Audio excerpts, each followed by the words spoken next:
राम राम। गंगा अवतरण की कथा। राजा सगर चक्रवर्ती सम्राट थे।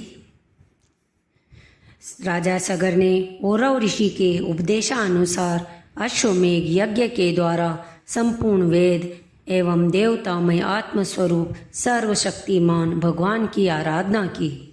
उसके यज्ञ में जो घोड़ा छोड़ा गया था उसे इंद्र ने चुरा लिया। उस समय महारानी सुमति के गर्भ से उत्पन्न सगर के पुत्रों ने अपने पिता के आज्ञा अनुसार घोड़े के लिए सारी पृथ्वी छान डाली। जब उन्हें घोड़ा कहीं नहीं मिला तब उन्होंने बड़े घमंड से सब ओर से पृथ्वी को खोद डाला। खोदते खोदते उन्हें पूर्व और उत्तर कोने में कपिल मुनि के पास अपना घोड़ा दिखाई दिया। घोड़े को देखकर वे 60,000 राजकुमार शस्त्र उठाकर यह कहते हुए उनकी ओर दौड़े कि यही हमारे घोड़े को चुराने वाला चोर है। उस समय कपिल मुनि ने अपनी पलकें खोली। इंद्र ने राजकुमारों की बुद्धि हर ली। इसी से उन्होंने कपिल मुनि जैसे महापुरुष का तिरस्कार किया। इस तिरस्कार के फलस्वरूप उनके शरीर में ही आग जल उठी, जिससे क्षण भर में ही वे सब के सब जलकर राख हो गए। सगर की दूसरी पत्नी का नाम केशिनी था। उसके गर्भ से असमंजस नाम का पुत्र हुआ। असमंजस के पुत्र का नाम था अंशुमान। वह अपने दादा सगर की आज्ञाओं के पालन तथा उन्हीं की सेवाओं में लगा रहता था। राजा सगर की आज्ञा से अंशुमान घोड़े को ढूंढने के लिए निकले। उन्होंने अपने चाचाओं के द्वारा खोदे हुए समुद्र के किनारे किनारे चलकर उनके शरीर के भस्म के पास ही घोड़े को देखा।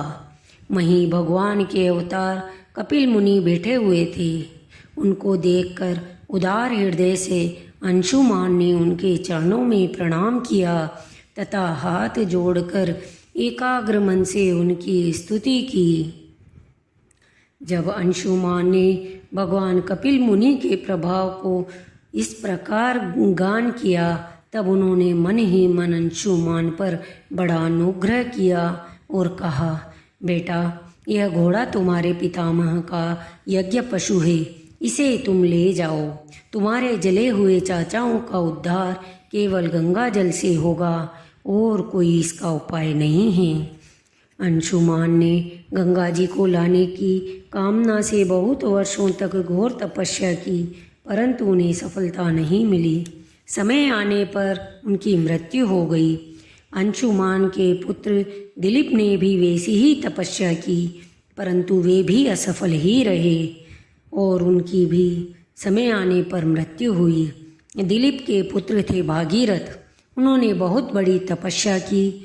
उनकी तपस्या से प्रसन्न होकर भगवती गंगा ने उन्हें दर्शन दिए और कहा कि मैं तुम्हें वर देने के लिए आई हूँ। उनके ऐसा कहने पर राजा भागीरथ ने बड़ी नम्रता से कहा कि हे देवी, आप मृत्युलोक में चलिए। गंगा जी ने कहा, जिस समय मैं स्वर्ग से पृथ्वी तल पर गिरूं, उस समय मेरे वेग को कोई धारण करने वाला होना चाहिए। भागीरथ, ऐसा न होने पर मैं पृथ्वी को फोड़कर रसातल में चली जाऊंगी। इसके अतिरिक्त इस कारण से भी मैं पृथ्वी पर नहीं आऊंगी कि जो लोग मुझ में अपने पाप धोएंगे, फिर मैं उन पापों को कहाँ धोऊंगी। भागीरथ, इस विषय पर तुम विचार करो।